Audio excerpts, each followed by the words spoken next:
رہے ہیں۔ دوستو چونکہ آج ختم بخاری ہے اور یہ طالبات کا آخری سالانہ پروگرام ہو رہا ہے، اس لیے ان بہنوں کے لیے میں کچھ کہنا چاہوں گا۔ میری پیاری بہنیں، آپ جانتی ہیں کہ آپ کا سماج کے اندر کیا کردار ہے، کتنی قربانیاں ہیں، اور آپ برابر کے شریک ہیں مردوں کے شانہ بشانہ۔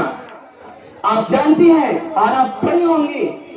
کہ عہد نبوت میں جب نبی کریم صلی اللہ علیہ وسلم کی وفات ہوئی، اس کے بعد صحابہ کرام بظاہر ایک معلم اصلی سے اور محسن ثانی سے معلوم ہو گئے، لیکن سلام ہو ہماری اماں عائشہ کو کہ جنہوں نے آپ صلی اللہ علیہ وسلم کے علم کی امین بنی اور وارث بنی، اور اب تقریباً 50 سال آپ نے علم کا فیض لٹایا۔ آپ سے تقریباً 2000 سے زیادہ حدیث نبوی منقول ہیں۔ آپ سے حضرت موسیٰ اشعری رضی اللہ عنہ فرماتے ہیں کہ میں جب بھی کوئی مشکلات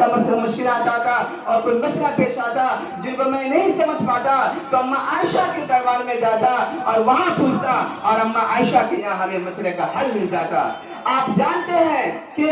فاطمہ الفاہی جو تقریباً 859 عیسوی کے اندر ایک سب سے بڑی اور پہلی یونیورسٹی قائم کی مراکش کے اندر، یہ وہ عظیم یونیورسٹی ہے جہاں دونوں طرح کا نظام چلتا تھا۔ ایک طرف لوگ محدث بنتے تھے، مفسر بنتے تھے، فقیہ بنتے تھے، تو دوسری طرف وہ فلکیات پر، ریاضیات پر اور طب پر، اسٹرونومی اور اسی طرح سے میتھمیٹکس اور اسی طرح سے میڈیسن اور میڈیکل سائنس پڑھتے تھے، اور بڑے بڑے چیزوں پر وہ سرچ اور ریسرچ کرتے ہیں۔ آپ سنے ہوں گے کہ یہ کس نے خوارزمی میں دیا اور اسی طرح سے جعفر حجان کس نے دیا۔ دوستو یہ وہ یونیورسٹی ہے کہ جہاں دونوں طرح کا نظام چلا کرتا تھا۔ یہ جہاں حضرت فاطمہ رحمۃ اللہ علیہ یہ انہی میں سے ہے۔ اسی طرح سے آپ آئے لبنہ قرطبیہ، یہ بہت بڑی ماہرہ تھی اور بہت بڑی عظیمہ تھی مصر کے اندر، یہ جو حکمرانی چلائی اور حکمراں بنی، اور اسی طرح سے صلیبی جنگ کے خلاف قیادت کی ہے۔ اس طرح سے مدردہ سورہ جو دمشق کی بہت بڑی محدثہ تھی، یہاں تک کہ بات آتا ہے کہ آتی ہے کہ خلیفہ عبد الملک ان کے شاگرد تھے۔ بہت ساری مثالیں ہیں، ایسے سلطانہ ہیں اور کتنی بڑی مثالیں ہیں۔ اے میری بہن اور پیاری طالبات، جو آپ کو انکریز کرتی ہے، آپ کو حوصلہ دیتی ہے اور آپ کو مایوسی سے نکالتی ہے، خدا کی قسم خدا بالکل مایوس نہ ہوئے، جس کی اتنی عظیم اور تابناک تاریخیں ہیں، عہد نبوی سے لے کر کے عہد صحابہ سے لے کر کے اور آج تک، یہ دونوں نظام کے ساتھ یا کسی ایک نظام کے ساتھ یہ مستورات اور ہمارے طالبات شانہ بشانہ سماج کے اندر برابر کا شریک نہیں ہیں۔ آپ تاریخ پڑھیں، میں ایک دو واقعات کے بعد انشاءاللہ میں آپ سے رخصت ہوں گا۔ آپ سمجھتی ہیں کہ ایک بہت بڑی انسانی دنیا کے اندر ایک بہت بڑا انقلاب آیا اور وہ تاتاری کا نظام تھا۔ آپ جانتے ہیں کہ جب بغداد کا سقوط ہوا اور بغداد ختم ہو گیا تو اس کے بعد جو تاتاری قوم تھا جس کو منگولیا کہا جاتا ہے، اس نے مسلمانوں کو عید کی عید سے بجا دی، کتابوں کو تہس نہس کیا اور اس طرح سے مسلمانوں کو قتل عام کیا،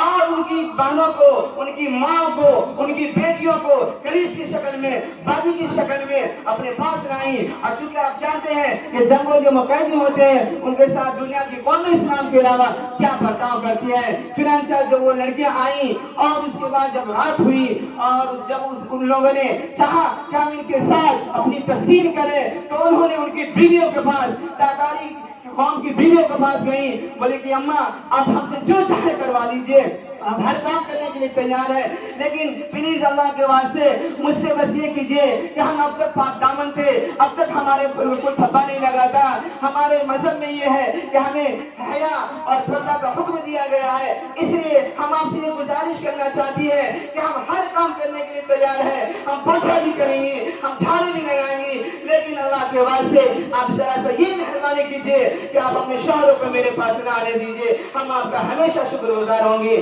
عورتیں ہوتی ہیں، نرم دل کی ہوتی ہیں، ان تاتاری ماؤں کے دل میں یہ بات آ گئی، چنانچہ انہوں نے اپنے شوہر سے کہا کہ آپ ایسا نہ کرے. چنانچہ وہ لوگ رک گئے. اس کے بعد یہ مسلم بیٹیاں اور یہ بیویاں رات میں کھڑی ہوتی ہیں, اللہ کے سامنے سجدہ کرتی ہیں اور یہ مصلی بچھاتی ہیں اور اللہ کے دربار میں اپنے آنسوں کو پھیلا دیتی ہیں اور یہ دعا کرتی ہے, اے اللہ جس طرح انہوں نے ہماری عزت کی حفاظت کی ہے, اللہ کے خزانے میں جو سب سے محبوب چیز ہے ایمان, ان کو دے دیجئے. ایک اتنی پیاری ماں ہے, ہماری حفاظت کرتی ہے. ادھر تاتاری قوم کی مائیں دیوار کے پیچھے سنتی تھی. ایک وقت آیا کہ وہ ایمان لائی اور ایک وقت وہ آیا کہ اس کے ذریعے سے پوری قوم اور پورے بادشاہ ایمان لایا. اے میری عزیز بہنوں, اے میری عزیز طالبات, آپ جانتی ہیں کہ بنا بڑا کردار کس نے ادا کیا؟ آپ کی دعاؤں, آپ کی پاک دامنی نے ادا کیا. اسی کو علامہ اقبال صاحب مقام فرماتے ہیں, ہے آیا یورش ساسار کے فسانے سے, ہے آیا یورش تاتار کے فسانے سے, پاسماں مل گئے کعبے کو سلام خانے سے.